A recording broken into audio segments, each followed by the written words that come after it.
একটা ছোট্ট গ্রাম ছিল যেখানে রাতে একটা অদ্ভুত পাখির ডাক শোনা যেত। লোকেরা বলতো ওটা আসল পাখি নয়, ভূত পাখি। কারো নাম ধরে ডাকলেই সে মানুষ ভোর দেখত না। এক রাতে হরিশ নামের এক যুবক হঠাৎ শুনল গাছের ডালে বসা এক অন্ধকার ছায়া তার নাম ধরে ডাকছে। সে মাথা তুলে তাকালো, দেখল চোখ জোড়া লাল আগুনের মতো জ্বলছে, ঠোঁট থেকে ঝরে পড়ছে রক্ত। ঠিক তার নিজের মুখের মতো আরেকটা মুখ ওই পাখির বুক চিরে বার হয়ে আছে।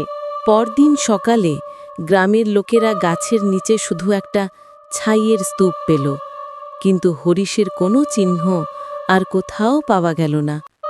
লোকেরা এখনো বলে, ভূত পাখি কারো নাম ডাকলে সঙ্গে সঙ্গে কান চেপে দৌড়ে পালাতে হবে, নইলে জীবন শেষ।